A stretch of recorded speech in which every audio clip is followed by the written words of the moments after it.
Good evening and welcome.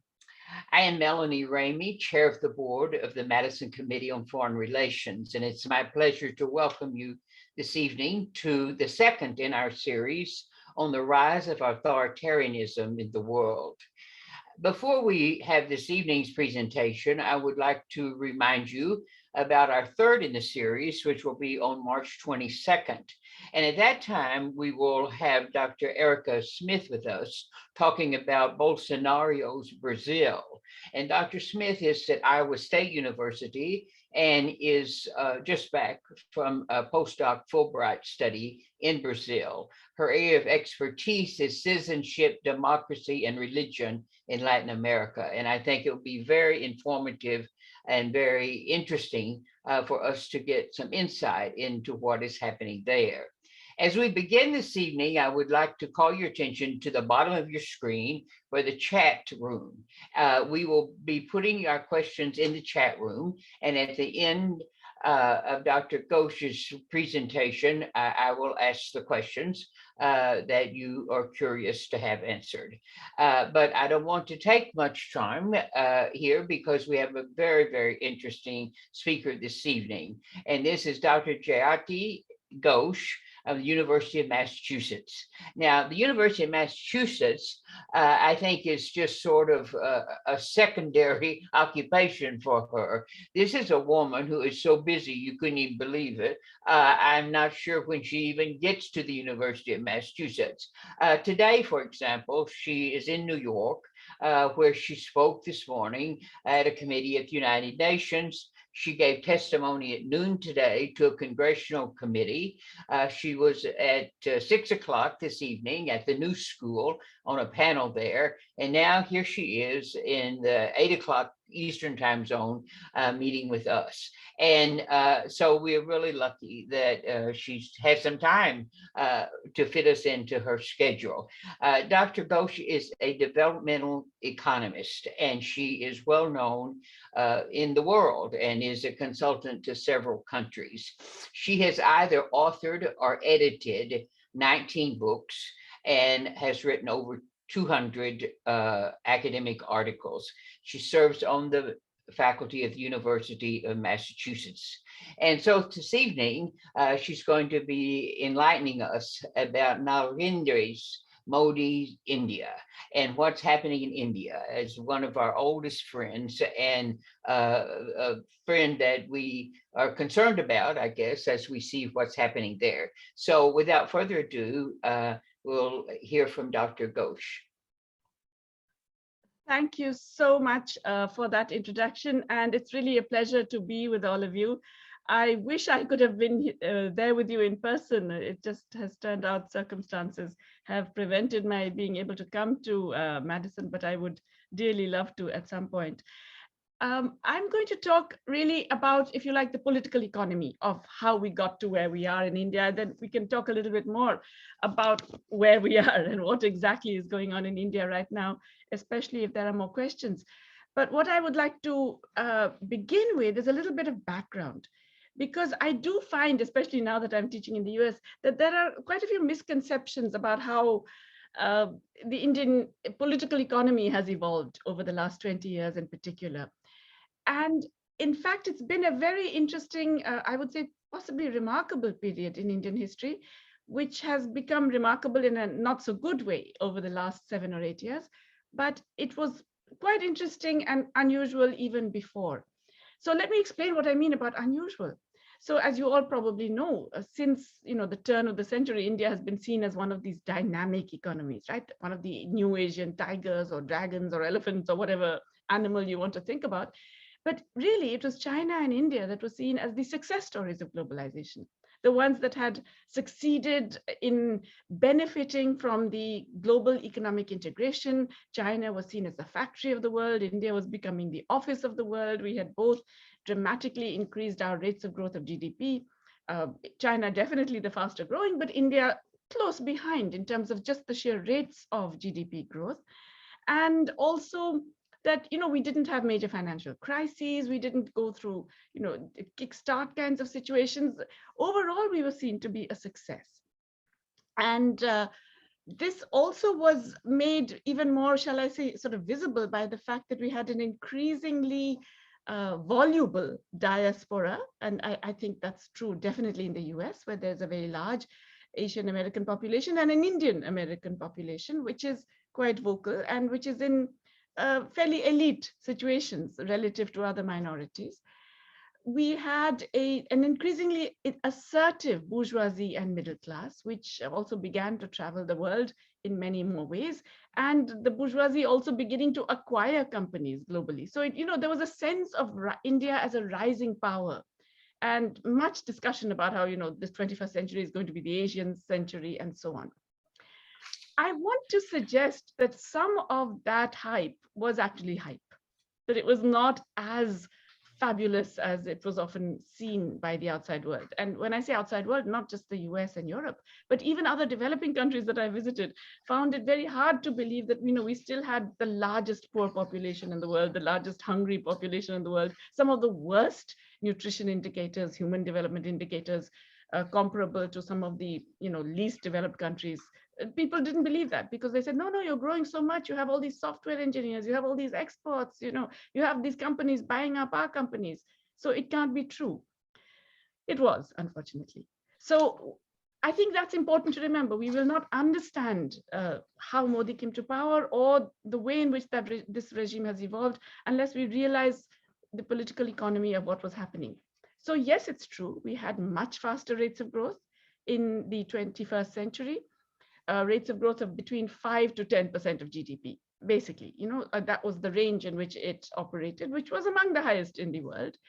And this was accompanied, as I said, by a dramatically increasing absolute number of middle class. So, India is a very large country. Right now, it's 1.3 billion people. But so even if 10% of them do well, which is a small minority, right? But even if 10% of them are increasing their incomes, that's 130 million people. That's a very big market just on its own. So even though that growth that we had was very thinly spread, was focused and concentrated in urban areas, in certain populations and so on, nonetheless, it still meant a lot of people and it still meant a large market. So you could see why India was such a source of attraction and for global capital, fascination for the rest of the world, all of that. But what was that growth based on? It turns out when you unpack it, that it was really a combination of the impact of global financial integration. So in the 1990s, we liberalized our global finances, but we still didn't get all the big inflow. The big inflow of capital began around the 2000s. And when that happened, that created a boom, which was similar to a lot of booms in other developing countries. You get a lot of foreign capital, suddenly it's very cheap. You can borrow very easily, and that fuels a credit-driven boom. So consumers can get credit very easily. So especially middle class and elite consumers, they're buying houses, cars, you name it, okay?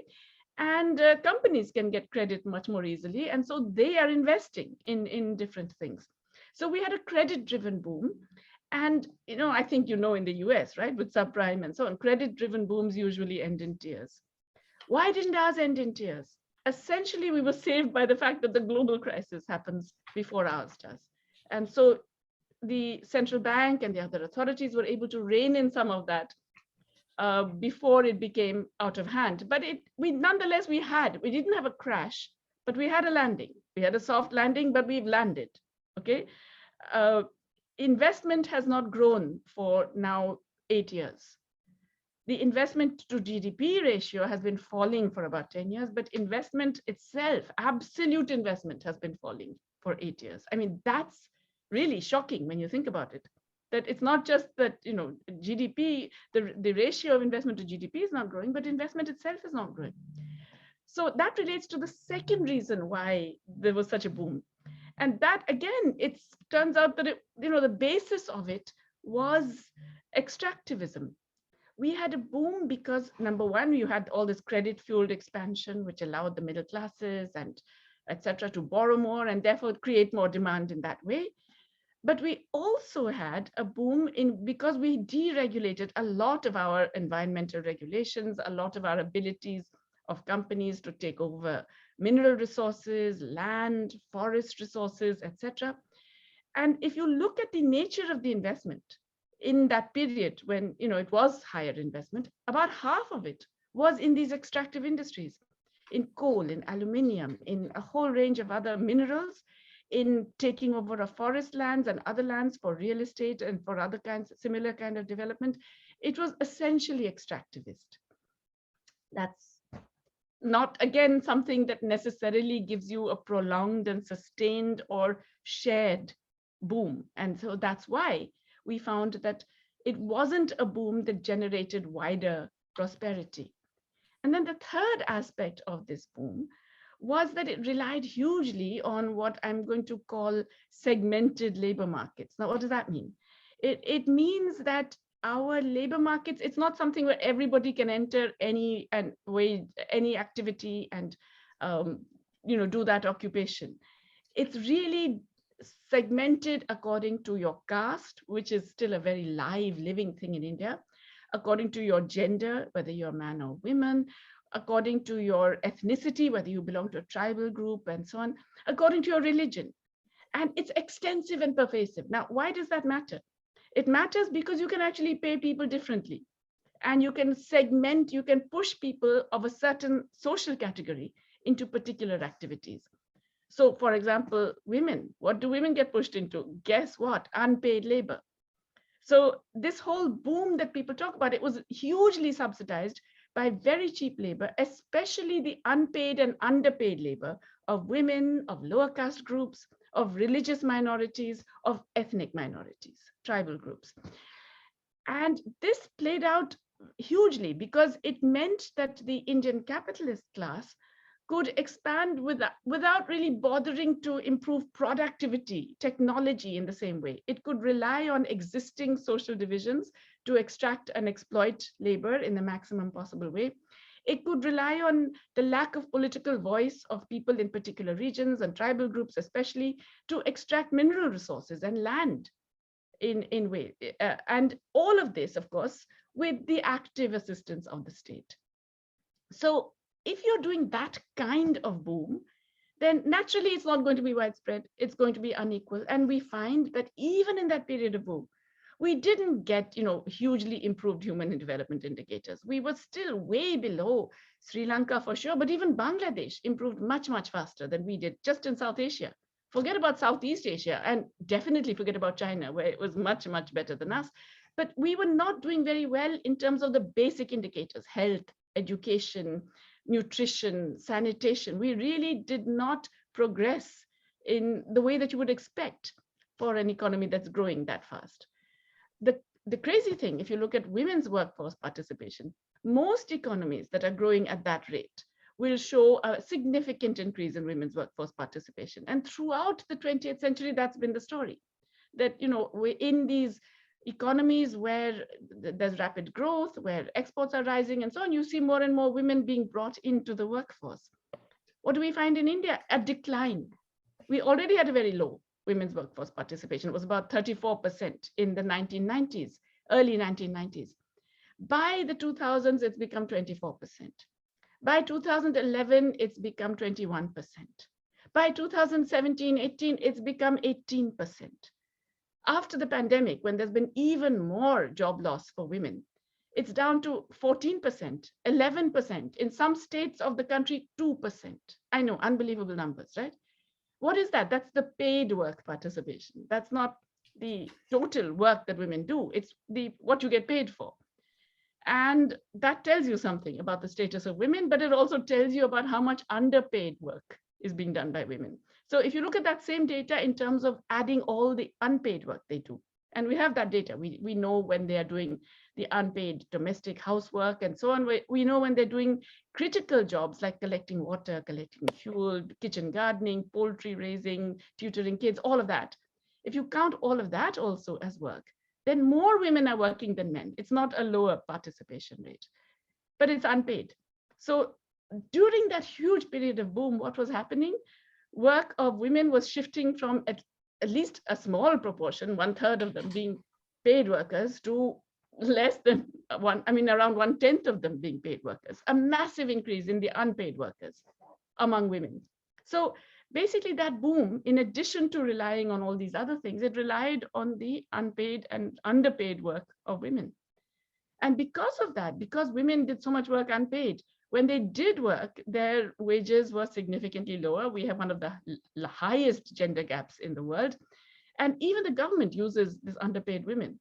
So for major programs, for the health program, the National Health Mission, which provides essential health services across the country, for maternal and child programs, for nutrition and health programs for pregnant and lactating mothers and infants, we rely on women who are not called workers. They're public sector employees, but they're not called employees. They're called volunteers. Why? Because then you don't pay them the minimum wage. You pay them something like 1/3, 1/5 of the minimum wage. But as the government, you can. So in other words, this is a boom that relied hugely on that kind of division and stratification. What does it all mean? It means that, paid employment didn't go up despite this boom. Crazy, right? Very little increase in employment throughout this boom, and very little increase in formal employment. Most of the employment that got created was informal, which means you don't get legal and social protection. That, of course, will create a lot of concern, distress, insecurity, and so on. And remember, we have a young population. There was a time when everybody was looking forward to the demographic dividend in India, except that if you don't have the kind of growth that generates jobs, you're going to get a demographic disaster. You get a ticking time bomb because you have young people, many more of whom go through tertiary education, often paying privately. 70% of our tertiary education is private. So they are taking loans, they're going into debt, they're selling our family assets to do this tertiary education, and then not getting jobs. So I don't have to tell you what kind of social and political tensions arise out of that. On top of that, this was a growth that also exploited agriculture. And still, more than half of our workforce is in agriculture. About 70% of our population is somehow directly or indirectly reliant on agriculture. And we neglected it. We allowed agriculture to be buffeted by international trade, massively subsidized agriculture in the developed countries, including in the US, competing with these farmers who got getting less and less protection, unable to compete in the global market, and facing higher and higher costs, even as sometimes their yields were falling and often their output prices were very volatile. So you got a festering agrarian crisis. So yes, it was growth and it looked all shiny and bright from the outside, but it didn't translate into real improvement of living conditions for the vast majority of the population. That's the context in which the BJP and Narendra Modi are able to grab power in 2014. In other words, yes, it's true that they also part of a religious project to convert India into what is called a Hindu Rashtra, a Hindu state. And they've been doing groundwork for decades on this. Yes, that part is true. But I would argue that's not really the reason that they were able to have this big victory in 2014 and an even bigger victory in 2019. The victory in 2014 was really that Narendra Modi was able to convince people that he was going to change all this. So one of the things that really became a focus of political attention was this idea of corruption. And in a sense, that stems from this whole strategy that I've been talking about. Because you see, the growth strategy that was adopted was one that was based on trickle down. Let's incentivize big capital, they can deliver growth to us. And if we incentivize them, they will invest more, and that growth will trickle down to the rest of the economy. We will get more formal employment, more jobs, more everything else. We have to give everything to them because they can deliver. That was the idea. So if you are incentivizing big capital, then it's a small matter about which particular corporation you incentivize this vis-a-vis which other and all of that. So once you do that, then yes, there will be accusations of bribery, of corruption, of scams. And by 2012, 2013, more and more of these scams began to emerge, which were basically special concessions given to capitalists. And this also became a source of huge public anger because of the perception that, we are not doing so well, and these rich guys are doing even better because of special favors that they're getting from the government, but it's not translating into better jobs for us. So there was all this anger. Like the US today and like Brazil, Bolsonaro, etc., this supposed anger at corruption was hugely channeled and utilized by the right wing. So I want to emphasize, a lot of the things that are happening in the US today, we've been there, we've done that, we lost our t-shirts before you did. I remember coming to the US in October 2016 and warning my friends, don't underestimate the right wing, don't underestimate the rise of Trump. So many of my friends, my progressive friends said, no, it can't happen here. It's not the same thing. It did happen, and many of the tricks of the trade are similar.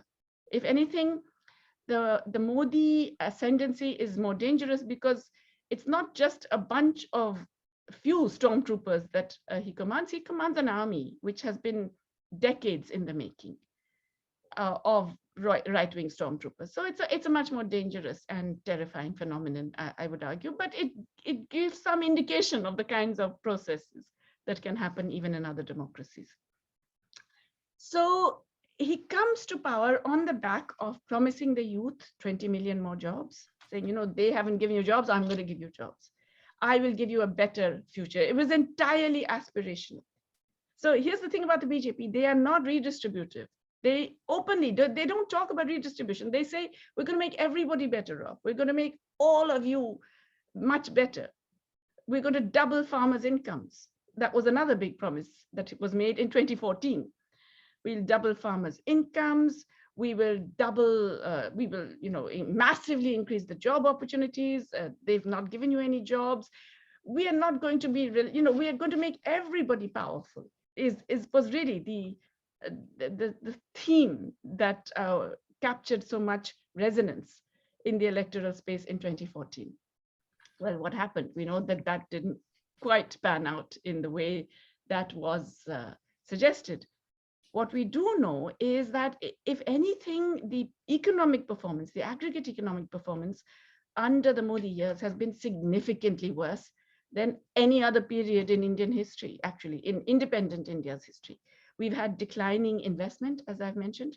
We have declining employment. I don't know if you can even imagine.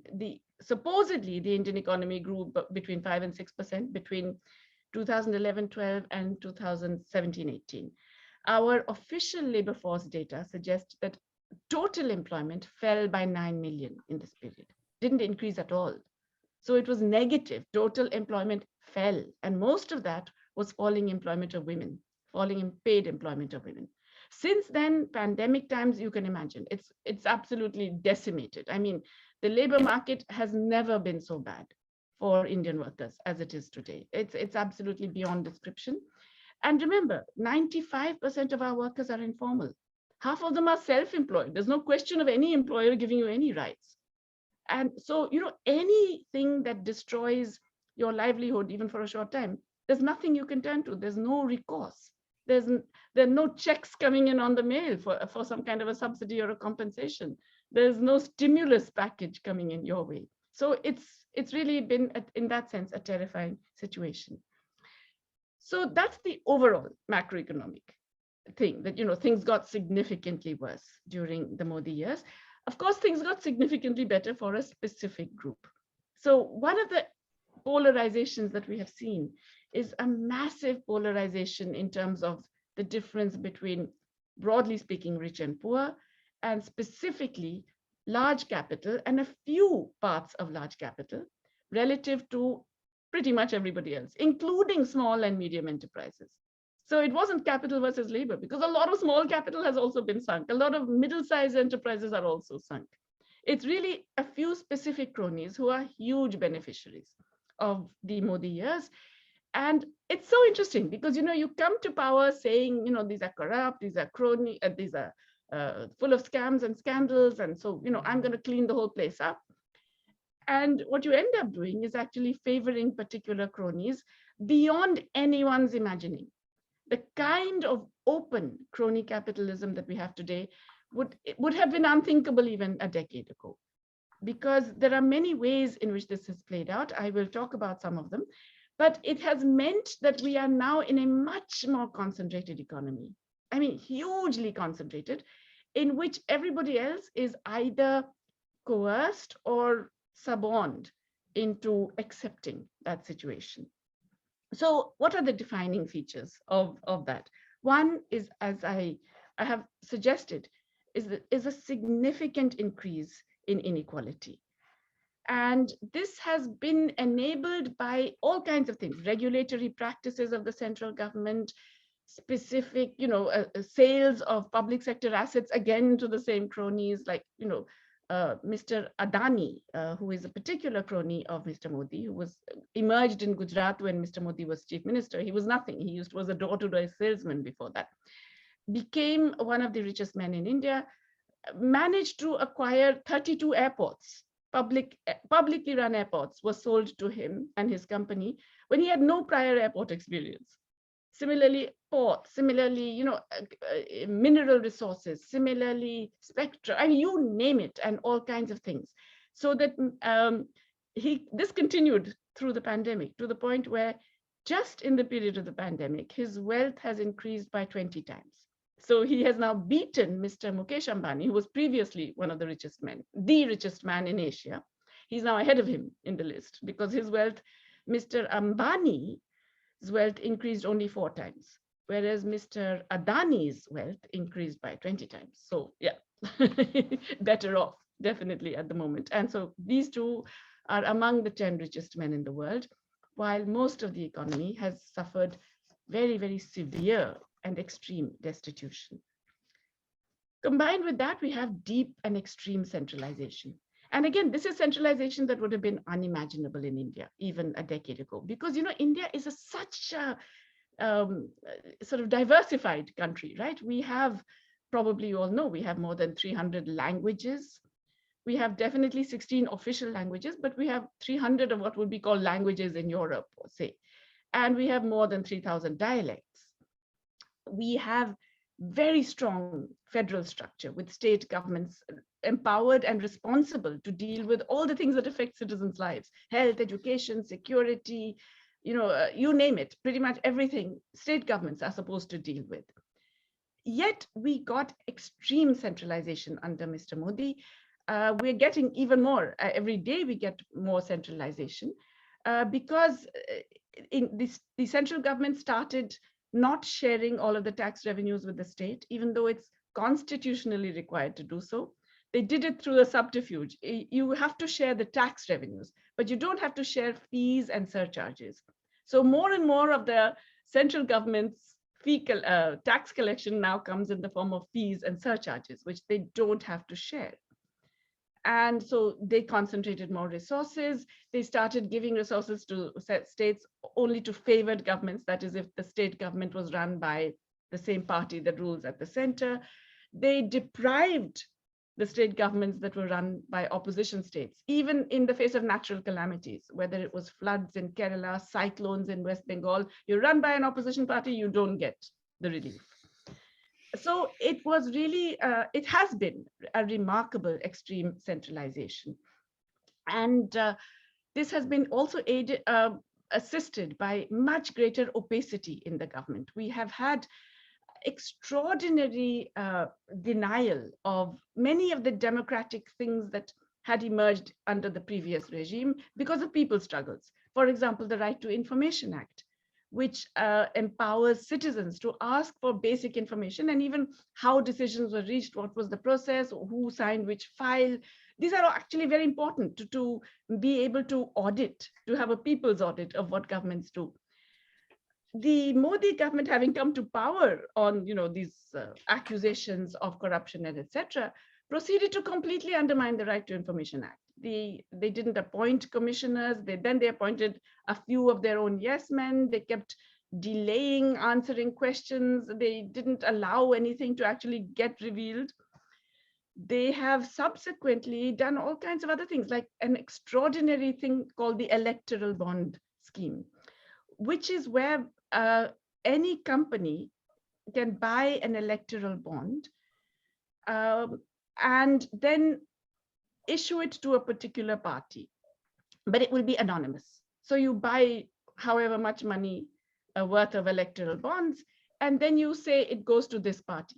So in other words, the donations to the party are completely opaque. You have no idea who is funding. Think how dangerous that is. You are actually, and now we find, no surprises, 95% of the electoral bonds happen to go to one particular party. No guesses, it's the BJP. How can that even be passed? I mean, there has been it was passed in the parliament, of course, because they have a majority. It's been pending in the Supreme Court since this law was brought in. There was an immediate public interest litigation. It's been pending for 4 years.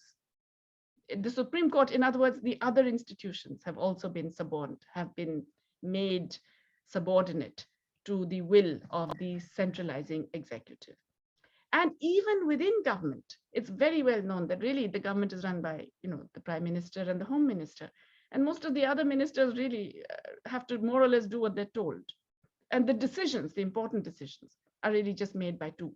So even within the central government, it's an extremely centralized government, very different from the coalition governments at the center in the past, where you had different parties, where you had people from different states who all had a voice, who were all able to influence. I mean, okay, it created a bit of chaos and confusion, but it certainly was more democratic, more reflective of the Indian reality. Now we have this very centralized thing. And in that centralized thing, we have a leadership that is really, its tactics can best be described as shock and awe, okay? The way it does major policy is not by deliberation, consultation, going with the states, talking about this thing, etc. No, it's an announcement. And usually it's this 8 o'clock announcement, which the prime minister comes on television and then says something, and that's it. So this is how the infamous demonetization scheme was announced on the 8th of November 2016, when the rest of the world was busy with something else, when all of you were watching the results of a particular presidential election in the US. 8 p.m. on that day, Mr. Modi comes on television and says, from midnight, 4 hours later, from midnight, all notes of the value 500 rupees and 1,000 rupees are no longer going to be legal tender. I'm demonetizing them. I'm abolishing them. So all the money you may have is worthless from midnight, from 4 hours time. That was 86% of the money in circulation.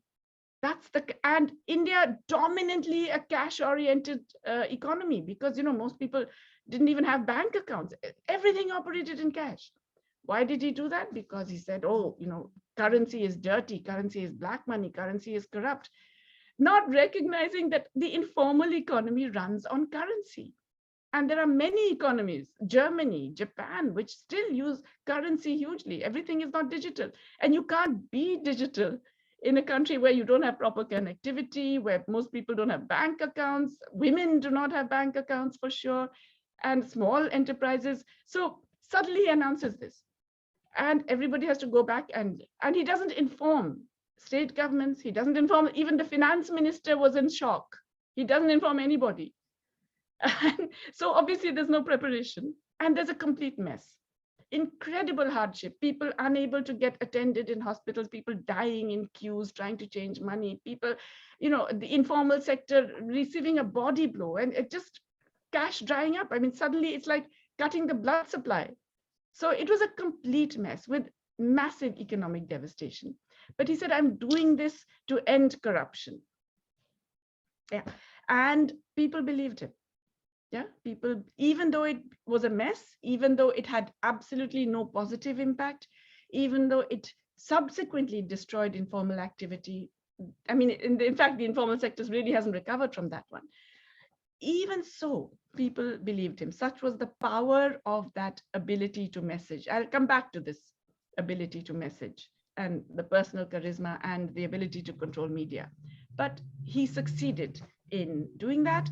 Of course, one of the things it really managed to do was in Uttar Pradesh, a very large populous state with more than 200 million people, which was going to elections just then, it kind of wiped out the opposition because, nobody had anticipated this, and, political parties operate on cash. They were wiped out. The BJP surprisingly had moved around a lot of its accounts, including in UP, and somehow they were still very cash rich even after this thing. But it did not obviously achieve any of these goals of getting rid of black money, because black money is not in cash. Black money is your ability to evade the law, and that continued. And it still continues. It obviously didn't get rid of corruption. He claimed it would get rid of terrorism because terrorists use 500 rupee notes, apparently. None of this happened. And we are pretty much back to the same state of affairs as we were in terms of cash usage in the economy. It didn't get people onto digital because, as I said, the operational difficulties of digital continued to be very high. So demonetization was the first shock and awe tactic. We then had the imposition of a goods and services tax, which many countries have done, but they've done it over months and years. We decided to do this in 3 months. We're going to do it now, and you better be ready. Again, informal sector, small and medium enterprises, in complete disarray and still trying to cope with a very complex digital system, which is really throwing many of them out of business. The pandemic period, the announcement of a lockdown with, again, 4 hours notice. You get on television at 8 o'clock. By the way, everybody is terrified now. If he comes on television at 8 o'clock, people are hiding under their beds because you just don't know what will happen. 8 o'clock, he announces lockdown from tomorrow. You cannot move. It's like a military curfew. Don't you dare go anywhere. Everybody's stuck in their homes for 21 days. We are talking about 95% informal workers. Half of them are self-employed, no social protection, no legal protection, and no compensation offered by the government. So the shock and awe tactics, I mean, it's hard to think of how you could get away with these in a democracy, but he did. He managed to get away with it. We have many other examples. I realize I'm already taking far too long, and I want to get into some of the other issues about this. But, what does this tell us? That this is a government that doesn't really worry about the normal things that democratic governments worry about, if you like. And that's remarkable. How can a government that came to power on the basis of popular dissatisfaction with lack of employment, lack of ability to succeed in material aspirations, inequality, corruption, these were the things that they objected to in the previous government. And yet you get multiples of that. And nonetheless, you continue in power. You come in back to power in 2019 with an even greater victory. And you are able to get away pretty much with all of these apparently crazy things, with the greater inequality, the lack of job opportunities, the continuing agrarian crisis, and so on. So here's the thing. I think the big difference here is that they have a public relations machine, which I would argue is unparalleled globally. I don't think there has been anything like this anywhere. It's not just the complete control over most of the mainstream media, which is done through a combination of incentives like public advertising and threats, intimidation of anybody who disagrees. That, of course, but it's also control over the social media. The Home Minister, who was also the president of the BJP for a fairly long time, once openly explicitly said this. He said, we have WhatsApp armies of at least 40,000, 50,000 people in every state who will spread whatever we want. And he said, we can spread truth, we can spread lies, we can spread whatever we want, we will get that message across. The use of paid trolls and unpaid volunteers in every kind of social media. And India is the biggest consumer of WhatsApp in the world. We are, I think, 40% of total WhatsApp users globally. But also Twitter, also, Facebook, etc. All the social media heavily populated in both paid and unpaid ways by supporters of the ruling party, spreading misinformation with abandon and aggressively going after any dissenters.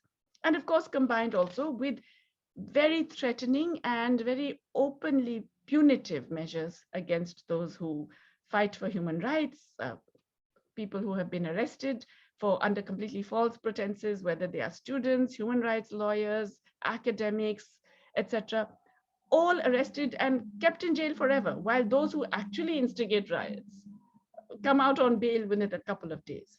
So all of these measures have certainly enabled it to keep in power. And persuade people that, maybe their own reality is terrible, but they have, they're just unlucky, and around everyone is doing very well. Somewhere else people are doing very well because that's what the media keeps telling them. And finally, the idea that, he's restoring the lost greatness of India. So, hey, make America great again? No, no, we got there well before you. Make India great again, and not great again in some very recent history, but great again according to 4,000 years ago, the Vedic age, when, apparently Indian civilization was terrific. So this reliance on this old patriarchal, male Hindu kind of, golden age as the thing that has to be recreated and emulated has been a major part of Modi's success. And then, of course, he goes around and hugs world leaders who all hug him back, because India is seen as a bulwark against China by the West. And so he keeps getting prizes for peace, prizes for this and that. World leaders are all happy to embrace India, turning a blind eye to what's going on in the country, because it is geopolitically useful to have a major country as a bulwark against China. Nevertheless, I would argue there are some contradictions, and I'm going to end with those because I realize I've talked for far too long already. I would say these are emerging contradictions which are going to become even more complicated in future. And they stem from many of the things that I've just mentioned, the polarization and the inequality and the centralization. I think one of the important ones is the centralization. A country like India, you cannot over-centralize beyond the point. It will lead to very strongly fissiparous tendencies, strongly divisive tendencies. You could even have separatist movements re-emerge. You could have all kinds of terrible consequences if you seek the kind of extreme centralization that is being sought to be imposed. And that is certainly in terms of center-state relations, but it's also in terms of religious, the extreme attempts to make Muslims second-class citizens, for example, when they are about 24% of the population. The attempts to, attack other minorities like Christians and others, Sikhs increasingly, the attempts to suppress any kinds of dissent of different kinds, all of these eventually, I think, whatever it may seem like right now, the democratic spirit in much of India still remains quite strong. But there are other contradictions. Joblessness, I think it's a very big one. We have a very young population. As I mentioned, we're supposed to have a demographic dividend. We have some of the highest youth unemployment rates. In some parts of the country, it's as high as 40, 50%. But on average, for the youth, it's about 25%. That's incredible, because it's not just such a huge waste, but it leads to so much anger and discontent, which you can direct against other groups for now. You can say, go beat up Muslims or go bash up women or something. But beyond a point, you can't really do that. So that friction of the lack of job creation, I think, will be an important thing. We have to remember that, totalitarian regimes of the past, the fascists of the past, they all created employment. I mean, we didn't like them for other reasons, but they were certainly employment generating systems. If you don't, I do believe there's a deep contradiction. I mentioned the agrarian crisis that has festered, that's got worse. We had a very major successful farmers movement that fought against his attempt to impose farm laws, which were going to favor the large corporates, including his cronies, Ambani and Adani. The farmers movement managed to prevent that, but they're not done yet, because they see that hasn't resolved their problems, and so they're still out there and willing to begin protesting again if some of their other demands are not met. We have the contradiction that comes from, if you like, the fact that this is a country that, big capital is currently supporting it, if you like, or a certain part of big capital. Certainly the cronies are supportive of it, but a large part of other capital is also devastated by what's going on. And there is a fundamental problem in these systems that rely on vastly enriching a small group at the expense of many. And it's what you could call, the sort of economic equivalent of the biological prey-predator relationship. In biology, if you have a predator and a prey, and the predators eat up too much of the prey, then they start to go hungry, and eventually they will also starve. And that's the problem with this kind of extremely predatory capitalism, that's the problem. That you eat up too much of your prey, you get declining markets. That's why investment is falling. And over time, that really means, yes, you can get a larger and larger share, but it's a shrinking pie. So your absolute returns may not grow that much. In fact, at some point, they will start to fall. So I think that too is a contradiction that will eventually come home to roost. And finally, I would say that, these are extreme times. And it does look at, on many fronts, it often looks very, very depressing. But I have been through major periods of social change in India. And I have realized that change often comes from directions that you don't expect. So maybe we're wrong in only looking at particular opposition parties or particular agents of change. I think India is a vast, very diverse country. I had a teacher in Cambridge, the very famous economist Joan Robinson, and she used to say, whatever you can say of India, the opposite is also true. So just as I have given you all the depressing news about India, I think there is the potential for a lot of optimism simply because of that opposite still existing.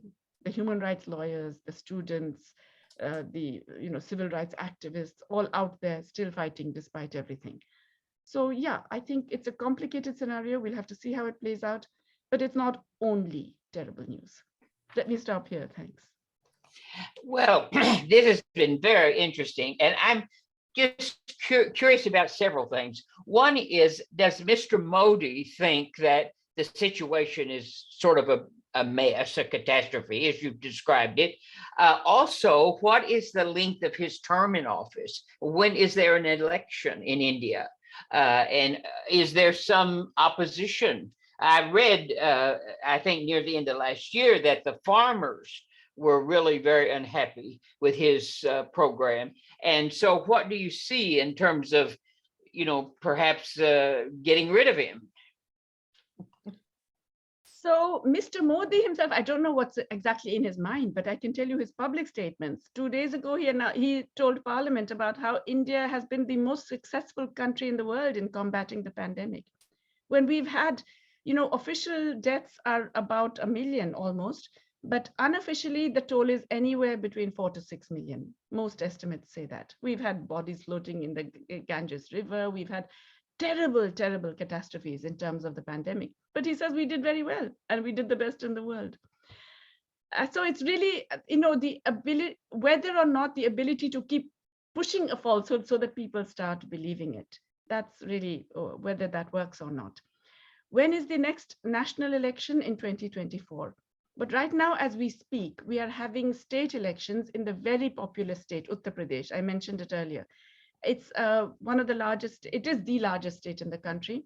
And in some ways, it's a bellwether of what happens in the rest of the country. It's currently run by the BJP and by a chief minister who makes Mr. Modi look like Santa Claus in terms of, the sheer violence of his approach to governance. The elections are going on for a month because we have very, it comes in phases. There are 8 phases of this election. 2 phases are over. It's going to carry on till the 11th, till the 9th of March. We'll have to see how that goes. If it doesn't go so well for the ruling party, then it's signs that, the farmers' movement that you mentioned, which, as I said, was successful in preventing these laws from coming in, but where farmers are still very resentful of the Modi government, whether that has actually had translated into a political change. I do have a concern, though. I have a concern that the BJP and this particular government have, they're in it so deep that if they feel they could lose the elections in 2024, they may find reasons to avoid them. A war or some national emergency of some kind or something. I do have that fear. In many ways, we have benefited in this country from a lot of young Indians that have immigrated, particularly those trained in technology. And so that's been to our benefit. But I'm wondering, this is sort of a drain of a very vital part of India, leaving the country. Is that because of just the general situation there, or what do you think? Well, we've had a large emigration of skilled Indians to the US and to the West in general, simply because incomes are so much higher here. And so they will get significantly better off if they move. But we have had a major outflux of professional Indians in the last 6 years, much larger, 3 times the number of the past. And what's really interesting, we've also had a major emigration of the rich. The same rich who support Mr. Modi and who come, when they come to the US, they are all big diaspora supporters who go to his events in the stadia and cheer him on and etc. But they leave. They don't stay there. They come here.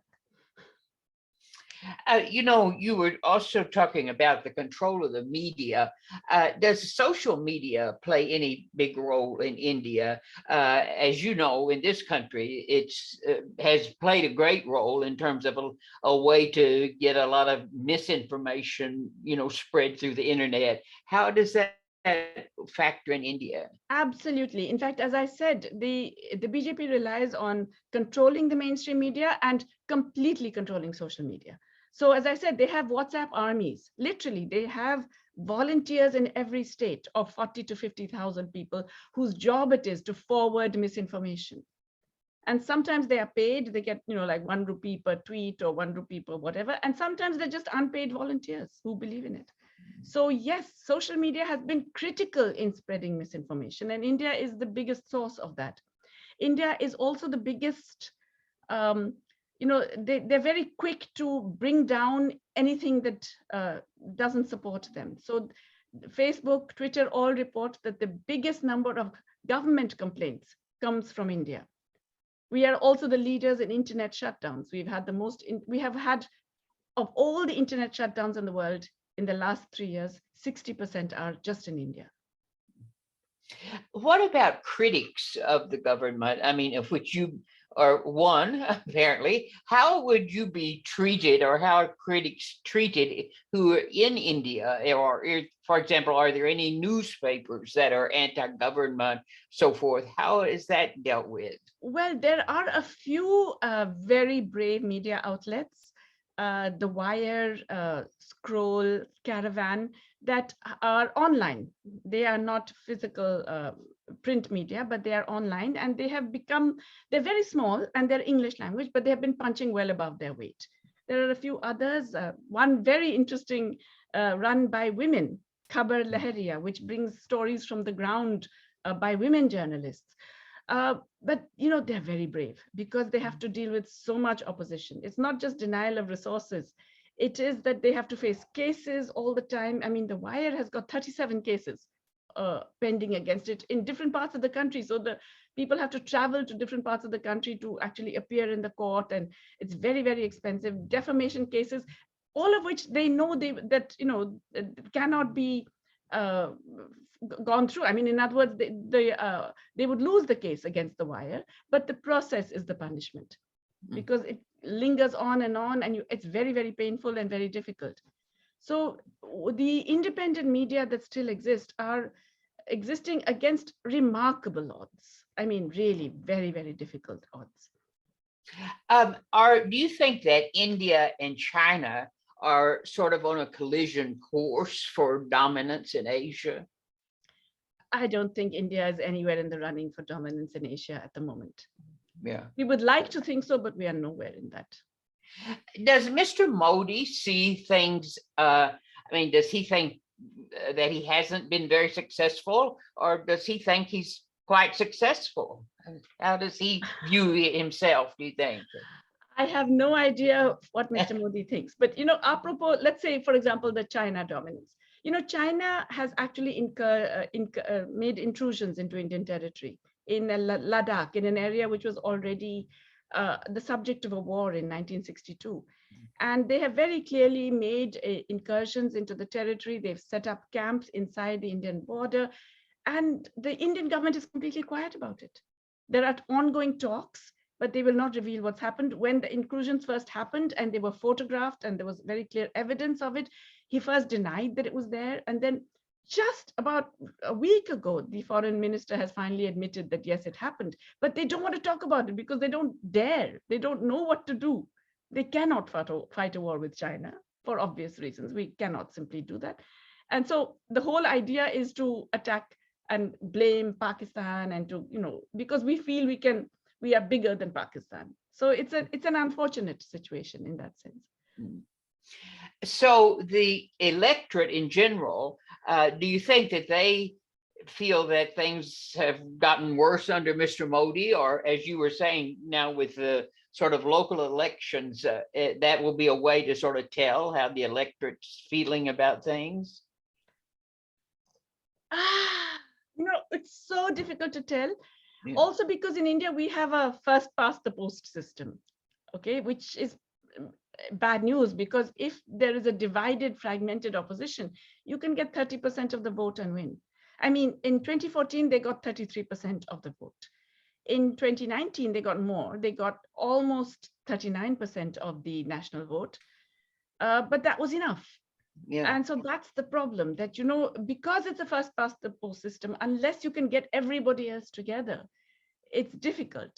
And they have a core base of at least 20-25%, and if they can manage to persuade another 15%, then they would actually continue in power. That's the scary thing. Yes. Have you had any issues in India, as we are having in this country, with efforts to restrict the vote in some way, to sort of control the vote? I don't know so much if it's about restricting, but certainly there are many different ways in which certain areas where voters are intimidated. So it's not a question of whether you register them as voters, but whether you intimidate them from voting at all.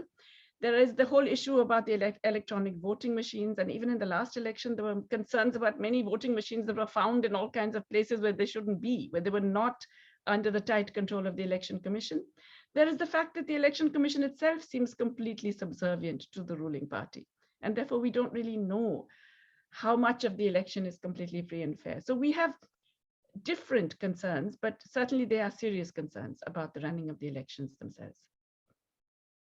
You were mentioning about the lack of investment in the last 8 years in India. And is that because of the governmental policies, or are investors sort of afraid that the government might try to take over the companies, or why has there been such a decrease in the investment there? Because there's no demand. The real reason, it's not that in fact, if anything, the government is selling its assets to companies. It's not trying to take over. There is, you cannot have so much of the population impoverished and have a flourishing domestic market. You need mass consumption demand to increase. And yet it's been falling now for at least 6-7 years. So it's really that investment is going to happen when they see a growing market. If you and that's the prey-predator relationship I was talking about. If you kill off too much of the prey, you, the predator, will suffer. And that's really what has happened. Wow. Well, this has been wonderfully interesting. I noticed there's a question from Viren. Maybe I should just take that up, because I think it has a bearing on the nature of Indian capitalism and global capitalism, and where the role of India in geopolitics. And I think that's, everything I've said, I believe is true, but it is underplayed in the US. And the reason it's underplayed is because the US strategic interests are now so obsessed with controlling China that they will take on any allies in that hope. And they will turn a blind eye to a lot of what is going on with those allies. So I think, the erosion of democracy in India is less of an issue among the ruling powers in the US, simply because of India's geopolitical significance right now in containing China in Asia. Yeah. And what about India's relationship with Russia? Yeah, well, that's a more complicated thing, because what really matters, I think, for the US right now is not Russia's relationship with India, it's Russia's relationship with Germany and Poland and many of the European economies that have strategic interests in the gas pipeline and in other things. Yeah.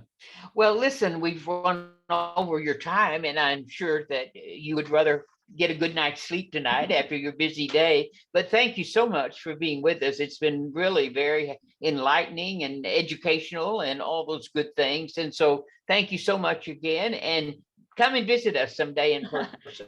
Yes, I would like to. Okay. Thank you. Thank you very much. Good night. Good night.